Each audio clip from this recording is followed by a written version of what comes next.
Assalamualaikum warahmatullahi wabarakatuh. Waalaikumsalam warahmatullahi wabarakatuh. Habiskan dulu makanan di mulut, tak dek? Habiskan dulu makanan di mulut. Sudah bisa kita mulai? Iya. Sudah ya? Oke, perkenalkan nama saya Dewi Fatmarani Suryanto. Ada yang belum pernah lihat saya sebelumnya? Tidak. Yang belum? Ada? Tidak ada? Iya. Oke, mungkin sekilas ya. Oke, jadi materi kita hari ini adalah tentang pengantar multimedia pembelajaran. Angkat tangan dulu yang anak TK. Tidak ada? PTIK semua? Iya. Oke, berarti sudah pernah dapat mata kuliah ini? Apalagi yang alumni, yang anak angkatan 2020. Iya. Oke, konten kita hari ini ada beberapa. Yang pertama adalah pendahuluan. Kemudian ada komponen multimedia pembelajaran. Kemudian prinsip dasar multimedia pembelajaran. Dan alat dan teknologi dalam multimedia pembelajaran. Kita masuk ke pendahuluan. Apa itu media? Ini kita kayak kelas aja ya. Apa itu media? Perantara. Kalian pakai media komunikasi apa aja? Handphone. Pakai sosial media? Pasti. Ada berapa sosial media yang kalian pakai? 5. Apa aja? Facebook, Instagram, Instagram, WhatsApp, Twitter, dengan TikTok. Oke, sama nama tak? Patul. Fatul. Ada yang lain yang belum disebutkan sama Fatul? Instagram, TikTok, X atau Twitter, Facebook, apa di sana? Telegram. Ada yang tidak pakai WhatsApp? Tidak mungkin. Tidak mungkin. Tidak mungkin tidak pakai WhatsApp. Jadi apa itu media? Perantara. Perantara antara apa dan apa? Perantara antara apa dan apa? Kenapa harus diperantarai? Jarak, apalagi? Apa yang mau diantarakan ini? Sampai kita butuh media. Pesan. Perantara antara pemberi dan penerima pesan. Kalau dalam pembelajaran, siapa pemberi pesan? Guru. Penerima? Siswa. Apakah penerima bisa dari guru? Bisa. Ya. Tidak boleh pembelajaran itu yang menerima hanya siswanya saja. Dosen ataupun guru juga sebagai penerima, dan mahasiswa atau siswa juga sebagai pemberi pesan. Pasti capek itu kalau misalnya dengar dosen dia terus bicara. Pasti mahasiswa atau siswa itu butuh waktu untuk diberikan kesempatan dalam berbicara. Nah, jadi kalau kita balik ke pengertian, media adalah teknologi pembawa pesan untuk dapat dimanfaatkan dalam keperluan pembelajaran. Ini pengertian dalam buku Physics Learning by E-Module oleh Suci Prihatiningtyas dan Fatihhatun Nikmatus Solihah. Ya. Jadi media pembelajaran ada untuk memberikan pesan. Kenapa harus ada diantarakan? Yang pertama adalah tadi ada jarak. Yang kedua, tidak semua pemberi pesan dan penerima pesan itu memiliki kemampuan yang sama. Ada yang punya adik? Ayah. Ada yang punya kakak? Tidak, semua punya orang tua. Nih. Tapi tidak mungkin cara tak sama memberikan pesan antara ke adik, ke kakak, apalagi ke orang tua. Sama seperti kalau teman-teman PTIK sudah pernah praktek mengajar? Pernah. Sudah? Kemana waktu itu? Ke anak SD? SMK? SMP. Coba angkat tangan yang sudah pernah mengajar di anak SD. Pengalaman aja, pengalaman. SD. SMP? SMK? Ada yang sudah pernah jadi asisten dosen? Mengajarnya mahasiswa? Ya. Oke, sekarang katanya yang mana lebih enak diajar, anak TK atau anak SMA? SMA. SMA. Iya. Anak SMA atau anak SMK? SMA. Anak SMA atau SMK? SMA. SMA. Anak SMP atau SMK? SMP. Kenapa benci saya anak SMK? Susah di apa? Susah diatur. Buki atur bagaimana kasih siswata? Buki atur bagaimana siswata? Biar mendengar. Capek berbicara. Jadi pendekatan yang kita lakukan ke anak TK, ke anak SD, SMP, SMA, bahkan sederajat SMK, itu pasti beda-beda. Kalian pernah tidak dapat pengajar atau dosen itu yang ketika masuk di kelas A dia berbeda, ketika masuk di kelas B dia berbeda? Atau jangan jauh-jauh. Ada yang punya 2 adik di sini? Ada. 2. Sama tidak cara tak bicara sama adik pertama sama adik kedua? Beda. Ada yang penurut, ada yang penang. Iya. Laki-laki, perempuan, beda memang jenis kelaminnya, beda pendekatan. Iya. Media yang dilakukan, yang dibutuhkan, dan yang kita gunakan itu berbeda-beda. Tergantung ke siapa? Tergantung ke penerima pesannya. Kemudian yang kedua, fungsinya adalah apa? Fungsi media adalah memperjelas materi yang bersifat abstrak agar menjadi konkret. Jadi kalau kita pakai media yang konkret, yang abstrak tidak menjadi konkret, maka dia tidak berfungsi medianya. Pernah dapat seperti itu? Di dalam kelas ada media tapi kayaknya tidak membantu dalam pemahaman. Nah, sekarang mungkin kalian hidup di zaman teknologi. Iya. Dulu waktu zaman saya SD atau SMP tidak ada punya PowerPoint mungkin. Presentasi pakai apa? Pakai kertas karton, di print satu-satu poinnya.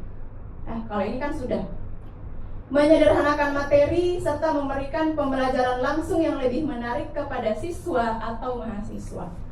Apa yang bisa kita highlight di sini? Apa yang bisa kita highlight? Kalau misalnya pilih 2 kata yang kita mau kasih warna merah di pengertian ini, yang mana yang mau kita kasih warna merah? Menyederhanakan materi. materi. Ada lagi?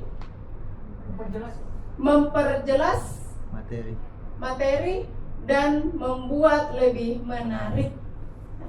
Jadi kalau kita rangkum misalnya 3 poin, media pembelajaran harus membuat materi menarik, media pembelajaran harus membuat materi itu jelas, dan media pembelajaran harus buat materi itu sederhana.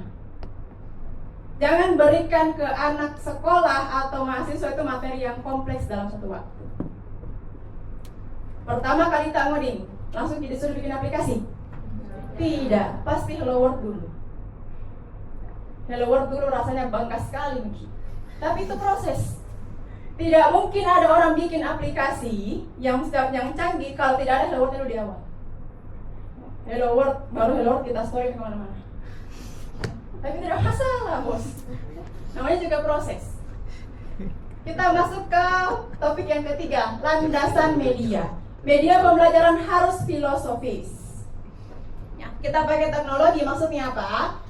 Teknologi yang kalian gunakan harus ada alasannya. Kenapa kalian pakai teknologi itu?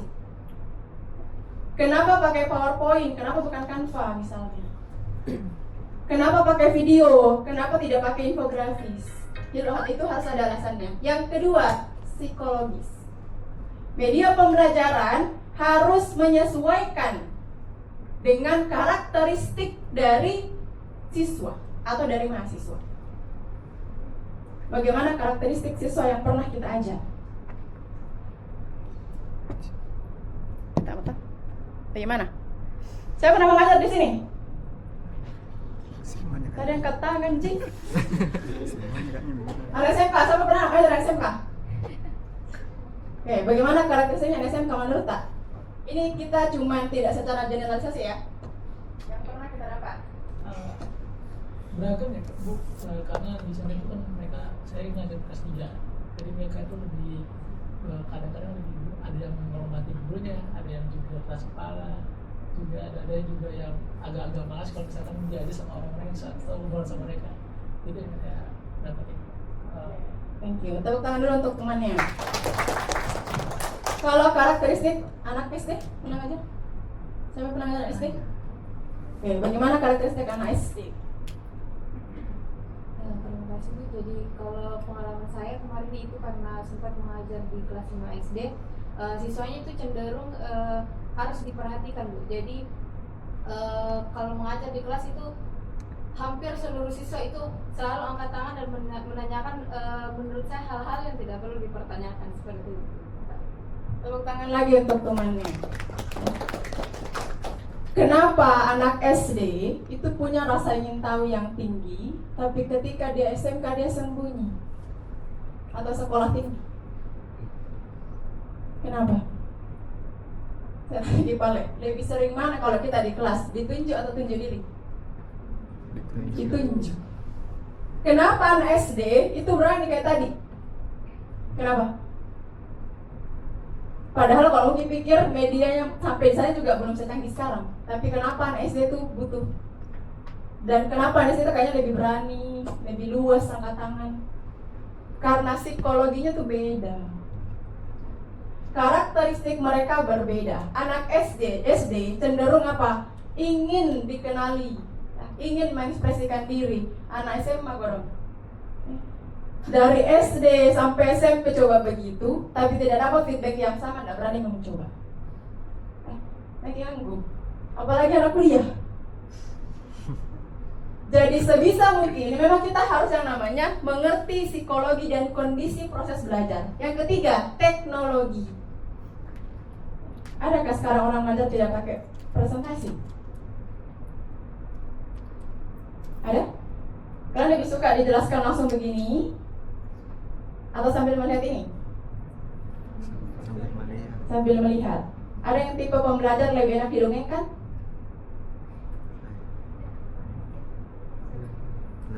Kalian tipe pembelajar apa nih? Visual, auditory, atau kinestetik? Auditory itu adalah tipe pembelajar yang mendengar saja dia sudah bisa mengerti. Saya tidak perlu lihat orangnya, yang penting saya dengar. Kalau visual, kalian harus lihat orang yang bicara baru kalian bisa mengerti. Kinestetik apa? Kalian belajar sambil bergerak. Ya, menghafal pakai gerakan. Itu kinestetik. Hubungannya apa? Di sini empiris.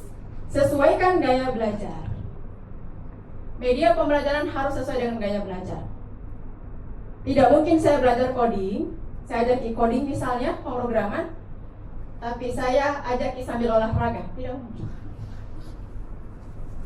Jadi harus disesuaikan dengan gaya belajar. Nah, ini asumsinya multimedia. Ini otak tadi, kecerdasan alami punya batasan, ya, limited. Jadi jauh-jauh, masih kita ingat apa yang kita makan jam 12 malam hari Kamis kemarin?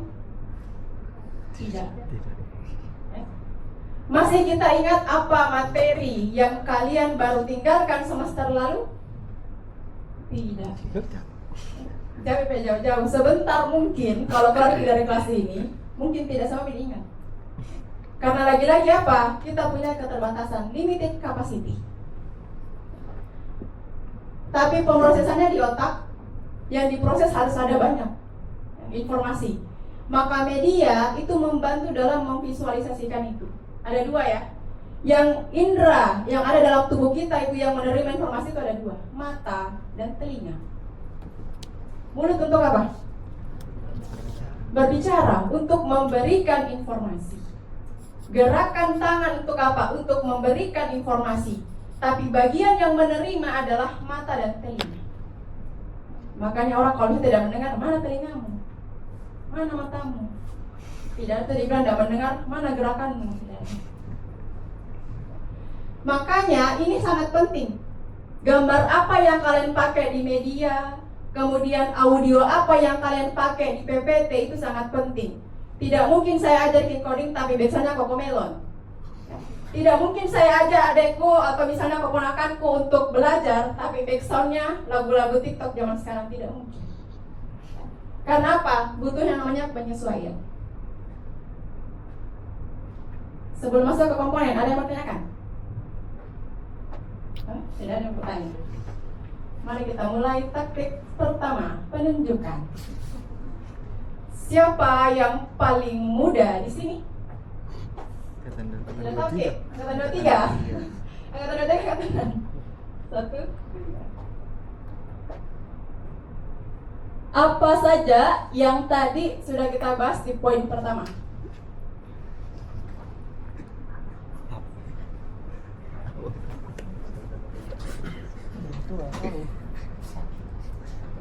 Saya tangkap tadi itu ada yang dibahas tentang media, pengertian media.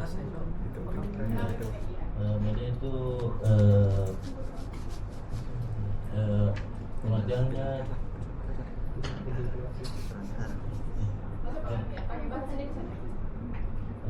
itu seperti teknologi pembawa pesan yang dapat dimanfaatkan.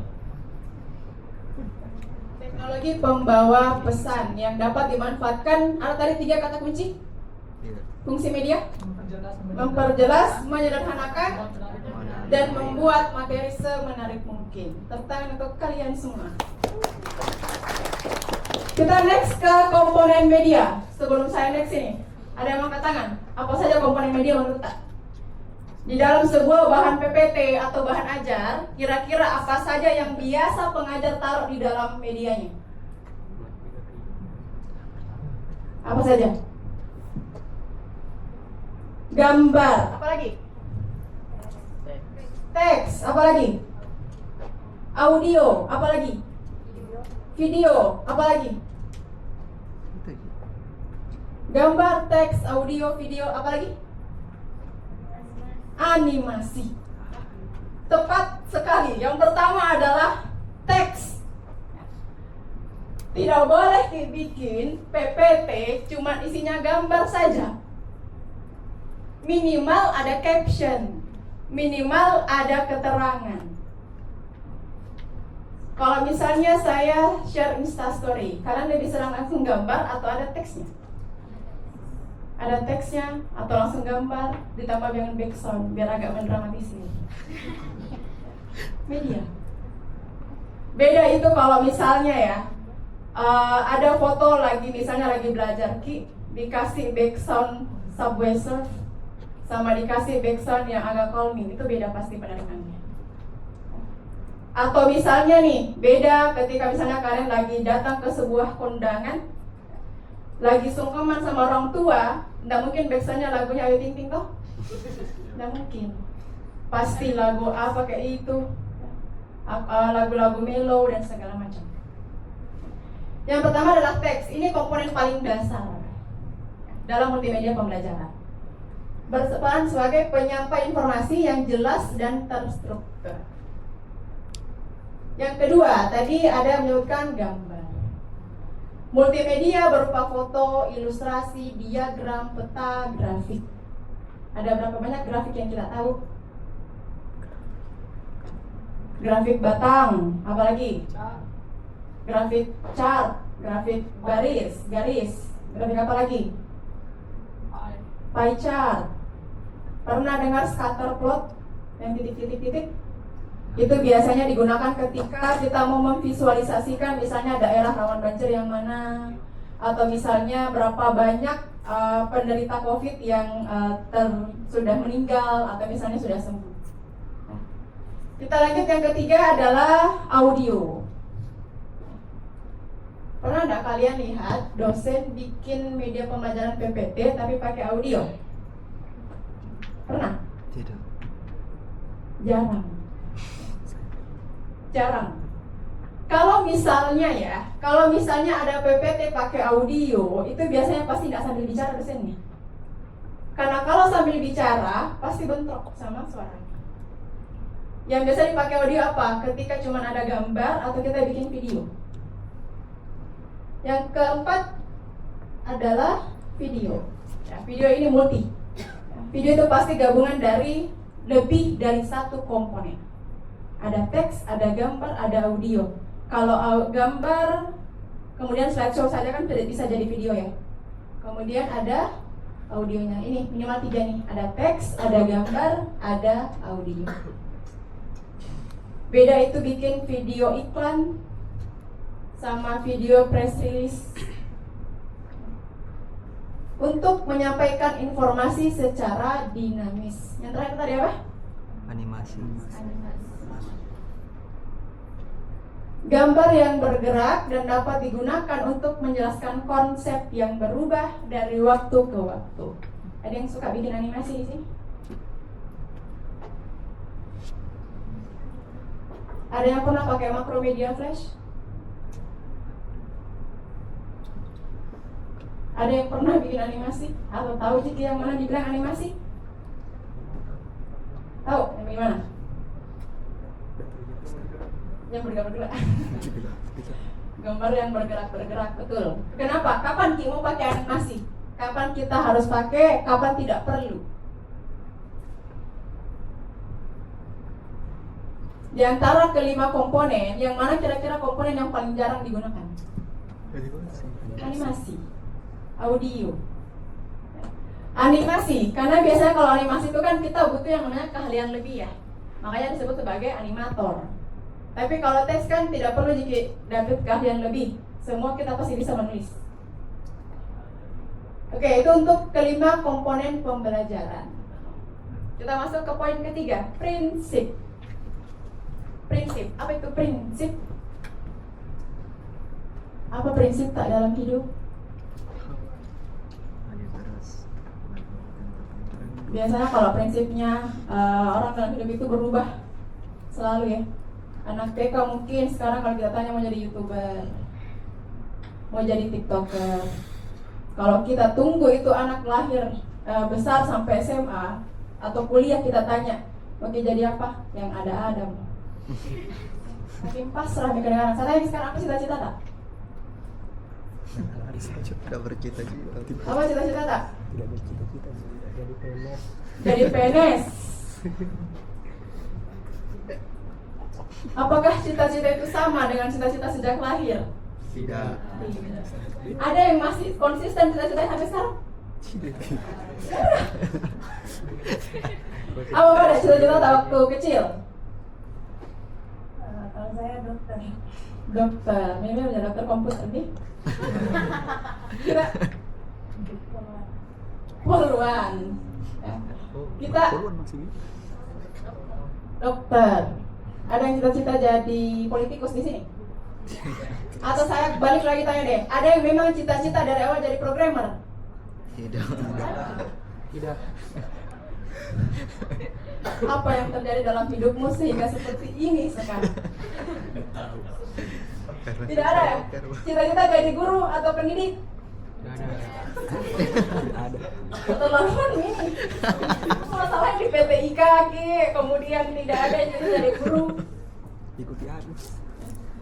Ikut arus. Ini adalah jawaban yang sangat realistis di zaman sekarang.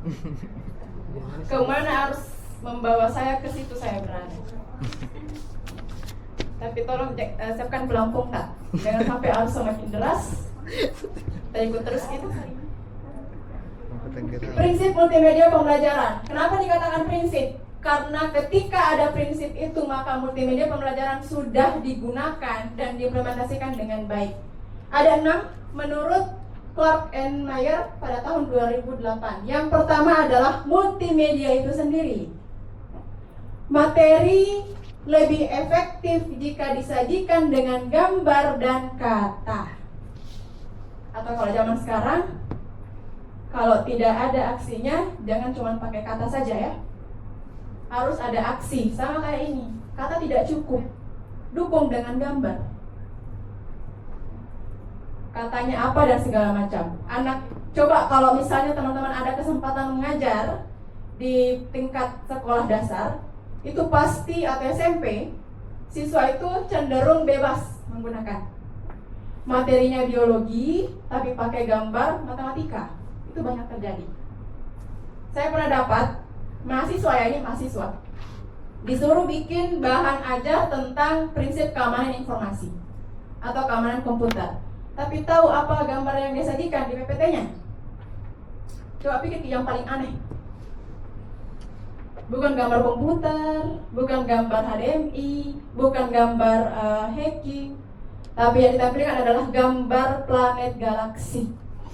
Bayangkan, mahasiswa saja template. Tapi yang namanya ada template untuk memudahkan, tapi tolong yang namanya personalisasi. Sesuaikan kembali dengan materi yang mau dibahas. Tapi menarik Ibu, ada planetnya bisa dipelajari sama anak kecil. Iya, planetnya nyampe, informasinya nggak sampai. Bakal dipakai gitu deh, bakal dipakai. Tapi lagi-lagi sesuai target saja. Sesuaikan segmen siapa peserta, maka itu harus kita sesuaikan. Jangan ambil rata. Yang kedua adalah prinsip modality, suara. Penjelasan untuk gambar atau animasi disajikan berupa narasi. Siapa yang tidak setuju di sini bahwa mahasiswa itu lebih bisa mengerti ketika hadir di kelas daripada langsung dikasih materinya saja? Suka Ki belajar mandiri? Tidak. Kalian saja menjawab tidak. Lebih baik disuruh Kak masuk Ibu yang daripada disuruh Kak belajar mandiri. Tapi lebih lengkap lagi ketika apa? Masuk ke belajar, dengar narasi penjelasan, tapi di rumah baca kembali bahannya. Itu adalah bentuk kelengkapan informasi. Daripada tidak masuk ke kelas, tapi cuma baca buku saja. Ya, tergantung lagi nih ya, tergantung tipe pembelajar. Ada yang tidak suka didongengkan, lebih suka baca sendiri ada. Kemudian penggunaan audio untuk menghindari kelebihan beban visual. Ya, jangan terlalu banyak gambar. Boleh diselipkan dengan audio. Prinsip ketiga, coherence. Singkirkan hal-hal yang tidak penting, baik kata, gambar, audio, atau video. Berikan informasi yang hanya dibutuhkan saja bagi audiens. Saya pikir sepakat ya semua, ketika ada PPT yang kita lihat, isinya teks semua pasti tidak suka dibaca. Nah, yang kedua, ada gambar sapi di situ padahal bukan belajar sapi Ki. Teks yang tidak penting. Atau yang ketiga, dikasih background padahal tidak perlu. Itu maksud dari coherence. Singkirkan yang tidak perlu. Sama dalam hidup tadi, singkirkan orang-orang yang tidak perlu. Redundance, pemborosan. Redundant. Elemen multimedia yang digunakan tidak boleh berlebihan. Dalam satu slide misalnya ada teks, ada gambar, kemudian ada video, kemudian ada audio. Ini mau dengar yang mana? Karena lagi-lagi ingat, kita sebagai manusia punya keterbatasan dalam memproses informasi dalam satu waktu yang sama. Jadi kalau ada video, tidak mungkin ada lagi backsoundnya atau teksnya lagi situ. Pasti video ya udah videonya sekalian. Di dalam video itu yang ada gambar, ada audio, ada teks. Prinsip yang kelima, personalisasi. Materi disajikan harus pakai bahasa yang tidak formal. Coba bayangkan kalau saya menjelaskan begini. Halo adik-adik sekalian, hari ini saya akan kayak robot jadinya. Pasti diselingi dengan yang namanya bahasa tidak formal. Tidak formal ya, bukan tidak sopan. Beda. Tidak formal sama tidak sopan. Karena apa? Nada bicara itu sangat mempengaruhi. Nada bicara sangat mempengaruhi. Sama di teksnya, tapi beda nada, pasti beda artinya. Oke, yang ke-6, segmenting, memecah materi yang tadinya dia kompleks menjadi bentuk-bentuk yang lebih kecil. Sudah pernah dapat mata kuliah algoritma ya? Algoritma pemrograman dasar, tidak mungkin tidak. Semester 1 itu. Masih ingat materi apa saja di dalam?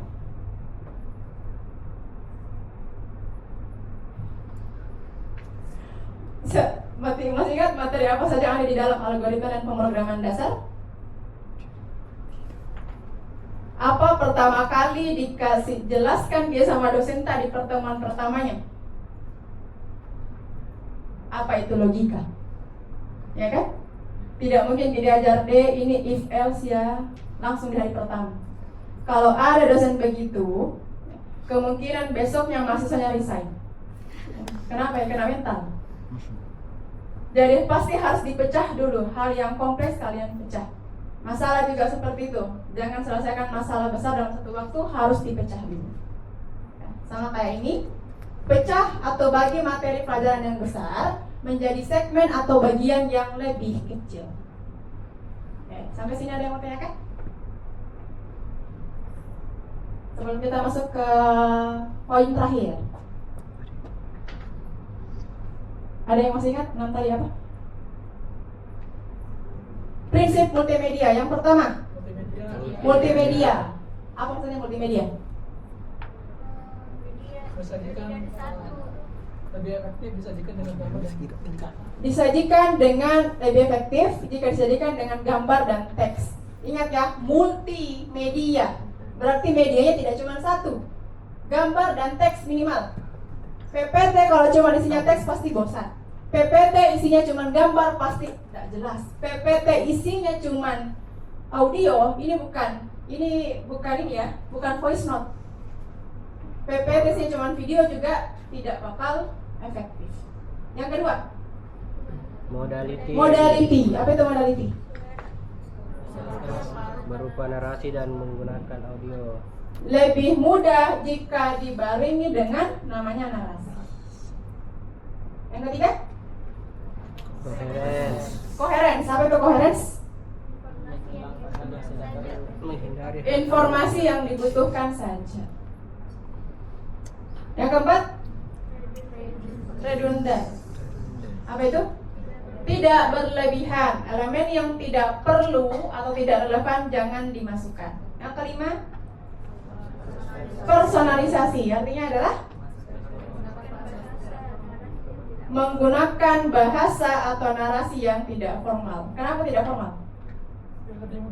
Biar lebih mudah dipahami. Susahnya menjadi pengajar adalah mencari analogi sederhana untuk menjelaskan hal yang besar. Ada yang bisa jelaskan Kak apa itu database?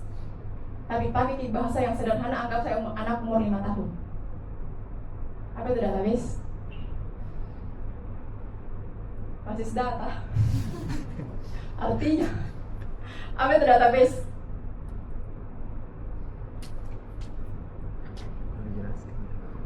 Apa itu database? Carikan Kak Beli analogi. Apa itu database? Pengumpulan data.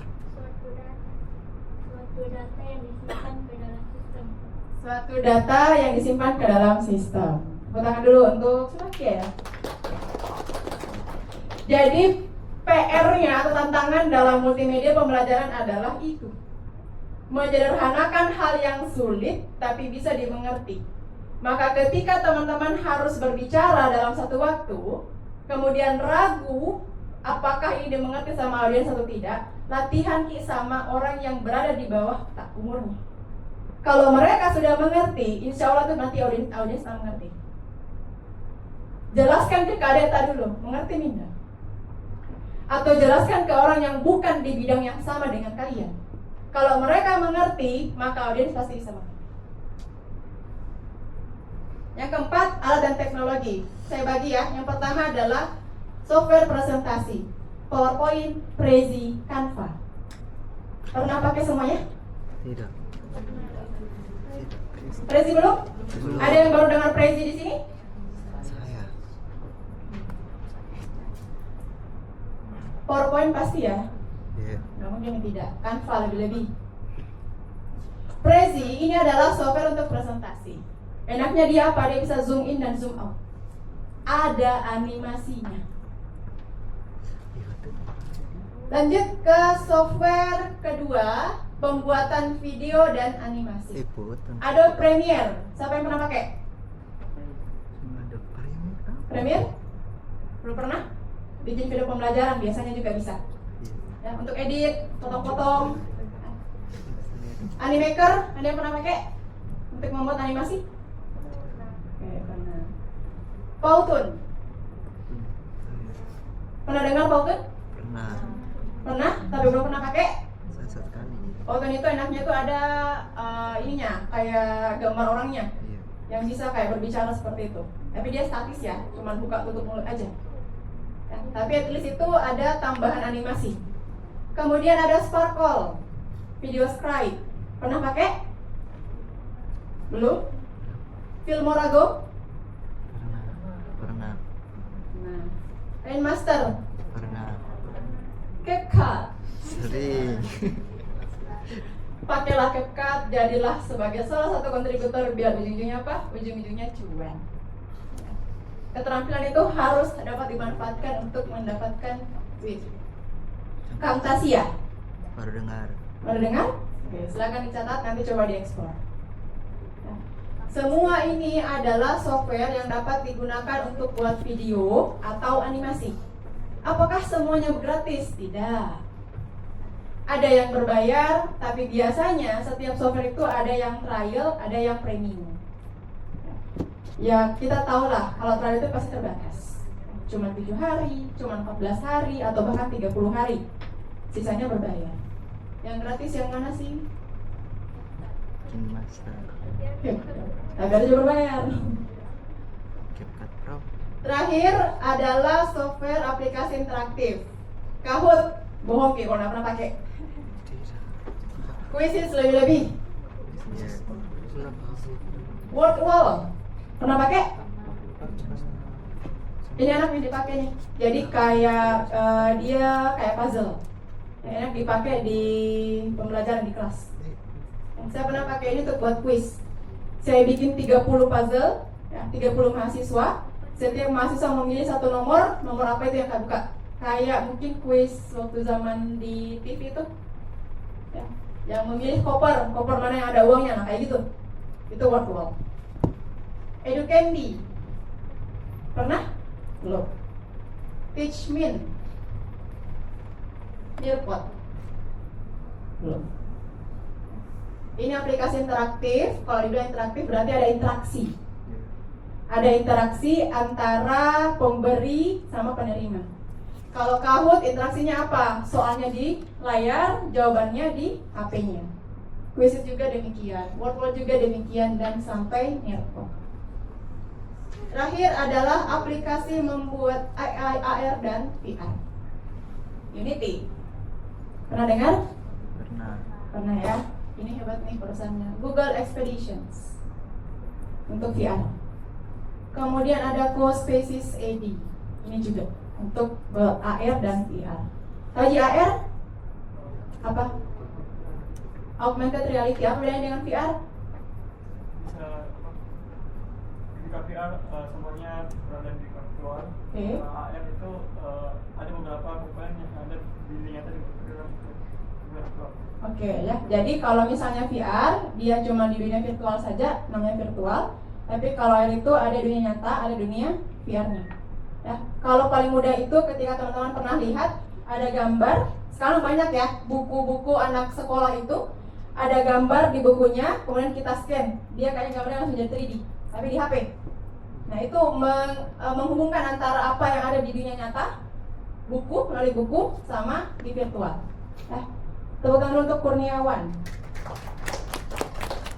Kurniawan tak? Oke, itu untuk alat pengembangan AR VR. Ada lagi? Sudah tidak. Jadi ada 4 komponen tadi yang akan kita bahas ya. Yang pertama pendahuluan. Mulai dari apa itu media, apa fungsinya, landasannya, sama ada lagi? Definisi, fungsi, landasan, sama? Prinsip, ya, poin ketiga. Oke. Yang kedua tadi komponen, ada 5 komponen. Teks, gambar, audio, video, animasi. Yang ketiga, prinsip, ada 6. Coba ada Jaki, buka catatan. Yang pertama, multimedia. Yang kedua, modality. Yang ketiga, coherence. Keempat, redundance. Kelima, personalisasi. Terakhir, segmenting. Tools presentasi ya Pak aja yang kamu ingat. Tools untuk presentasi, untuk membuat bahan presentasi apa aja? Canva. Canva, Crazy. Prezi, PowerPoint. PowerPoint. Tepuk tangan dulu untuk temannya. Oke, next tools untuk aplikasi apa tadi ya? Interaktif. Video dan video pembelajaran dan animasi. Apa aja yang masih tersimpan di pikiran kita yang masih terbatasi? Adobe Premiere. Ada Premiere, KineMaster, CapCut, Camtasia, Ya. Animaker, Photon Sparkle. Canva. Powtoon, Filmorago, Sparkle. Ya, ada banyak lagi. Aplikasi interaktif, Camtasia, Kahoot, Quizzes, apa lagi? Virtual. Candy, Nearpod, dan lain-lain. AirVR, Unity, Google,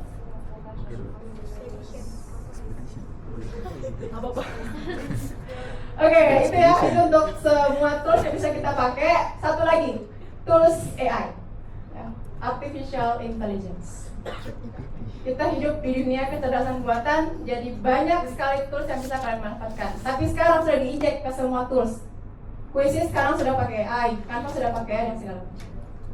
Itu untuk materi hari ini terkait pengantar multimedia pembelajaran. Semoga bisa bermanfaat dan lagi-lagi pembelajaran tidak akan cukup jika dalam 1 jam saja atau 30 menit, maka pentingnya eksplorasi sendiri. Terima kasih. Assalamualaikum warahmatullahi wabarakatuh. Waalaikumsalam. Ada yang mau bertanya? Ada jadi? Silakan nih.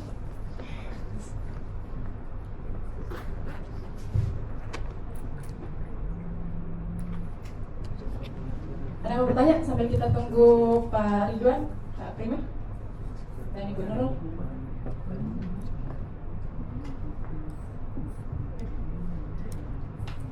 Ada yang mau bertanya? Terima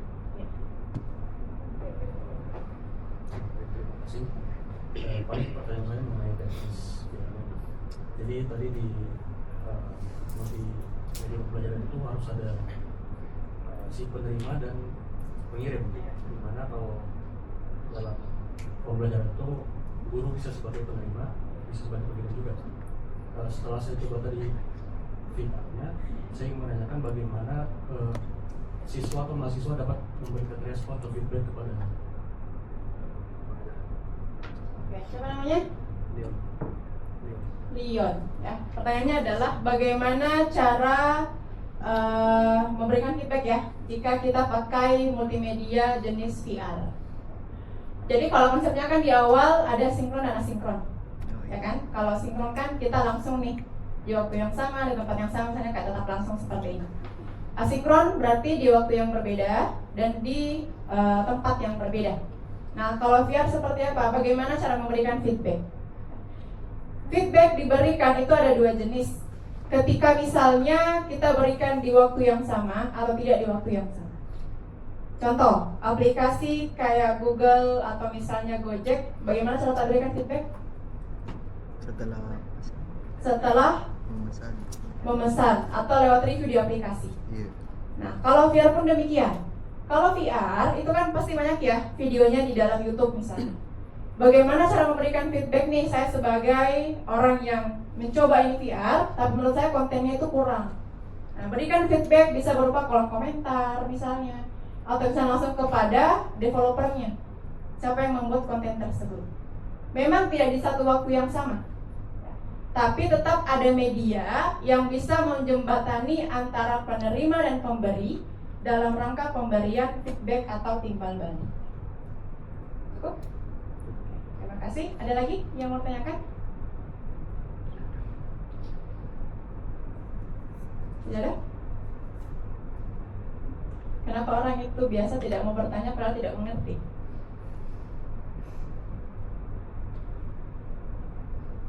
Kenapa?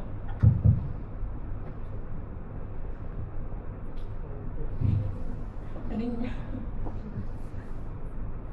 Kenapa kira-kira? Kita sambil nunggu materi selanjutnya.